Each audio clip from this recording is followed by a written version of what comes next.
안녕하세요. 가을이면입니다.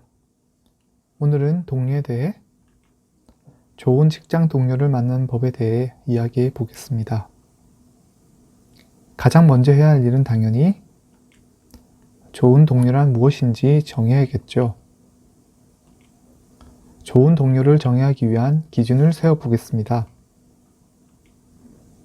제목이 좋은 직장 동료를 만나는 법입니다. 직장에서는 당연하게도 업무 능력이 최우선이죠.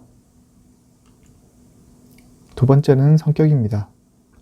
논의의 단순화를 위해 이 두 가지로 진행해 보겠습니다. 기준이 두 가지라면 2 곱하기 2 행렬 또는 4사분면으로 나눌 수 있습니다. 수직축은 업무 능력입니다. 일 잘하는 것을 위쪽에, 일 못하는 것을 아래쪽에 두겠습니다. 수평선은 성격입니다. 왼쪽은 나쁜 성격, 오른쪽은 좋은 성격을 두겠습니다. 이제 4개의 사분면이 만들어졌네요. 자, 첫 번째 영역은 업무 능력도 좋고 성격도 좋은 상황입니다. 두 번째 영역은 일은 잘하는데 성격이 나쁜 상황입니다.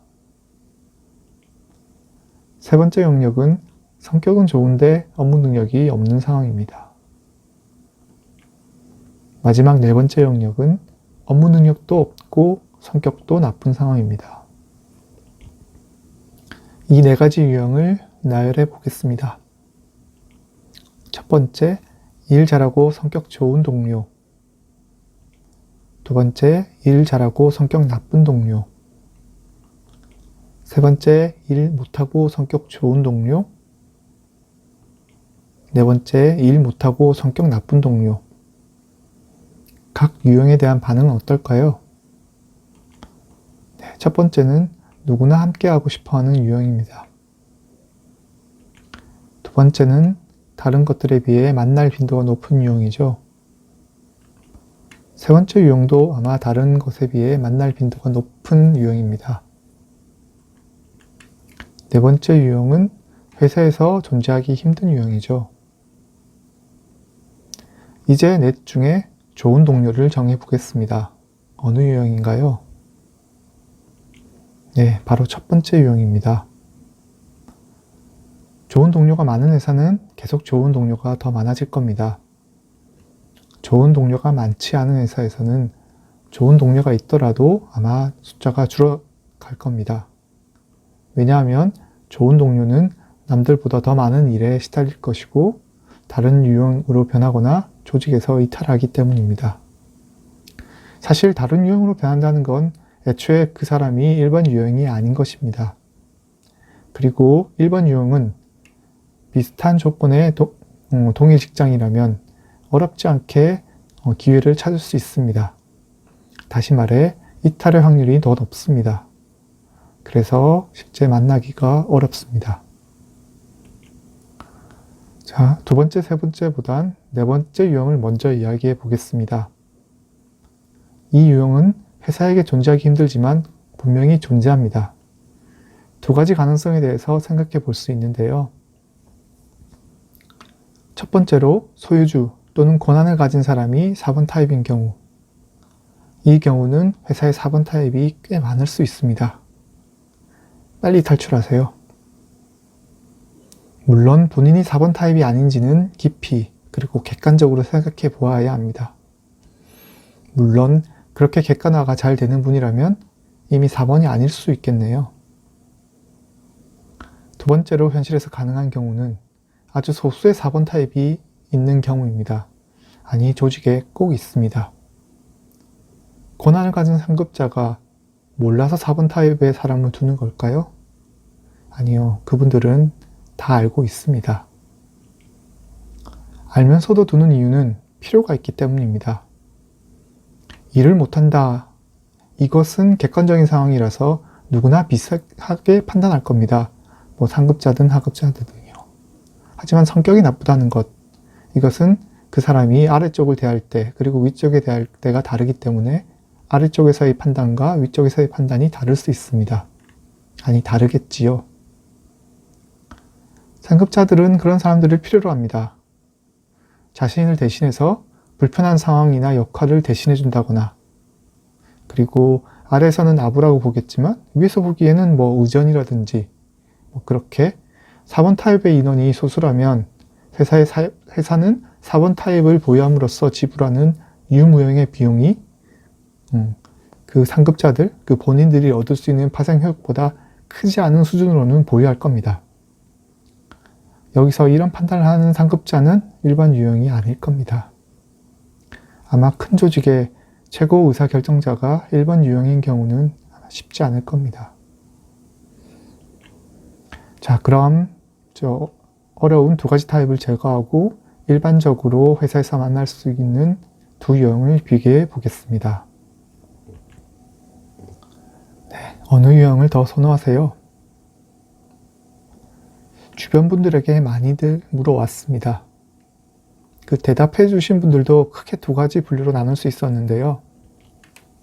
학생과 직장인, 여기서 말하는 학생이랑 취업 전의 사람들을 포함해서입니다. 그 전자의 경우 학생 또는 취업 전의 분들이 대답은 뭐 두 유형에 대해서 비슷하게 얘기하거나 또는 3번 유형이 조금 더 선호한 경우가 많았습니다. 차이가 매우 크지는 않았어요. 그런데 직장인들에게 물어봤을 때는 압도적으로 2번 대답이 많았습니다. 네, 성격 뭐 둘 중에 하나 포기한다면 그래도 일 잘하는 사람이 낫다는 거죠. 왜 그럴까 생각해 봤습니다. 이건 업무 경험의 유무인 것 같아요. 자, 2번 타입과 함께 하면 힘듭니다. 그런데 일단 일은 진행이 돼요.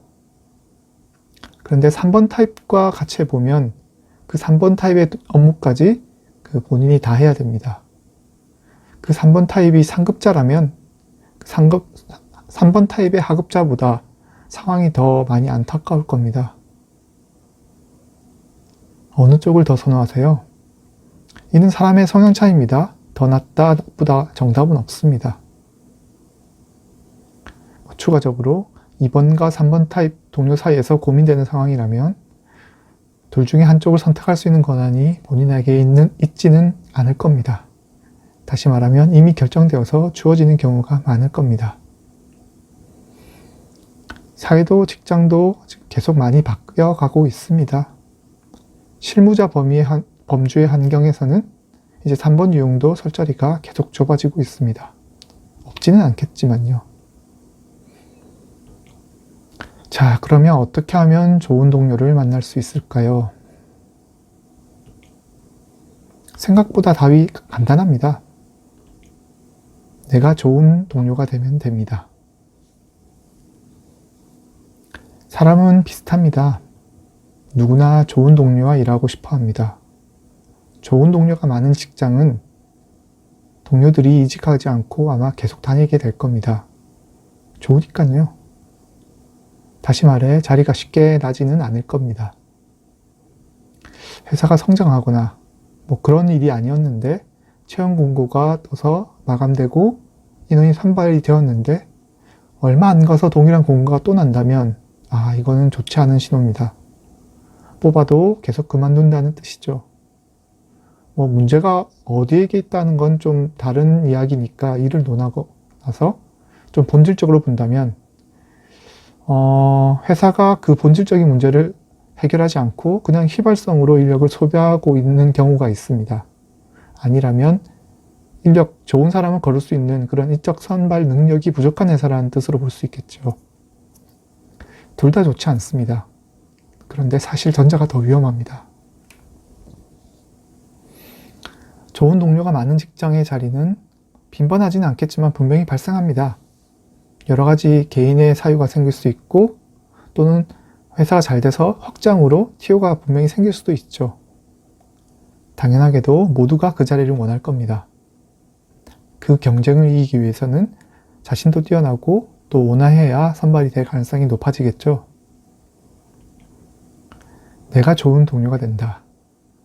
제가 드린 답이 허무하거나 또는 이런 말 누가 못해 라고 하실 수 있습니다. 삶에서 필요한 것은 유치원에서 다 배웠다는 말도 있죠. 이는 아는 것보다 실행하는 게 더 어렵다는 걸 말하는 것 같습니다. 우리는 대부분 정답을 알고 있습니다. 삶에는 지름길이란 없습니다. 전공법으로 우직하게 열심히 나가는 것이 유일한 정답일 겁니다.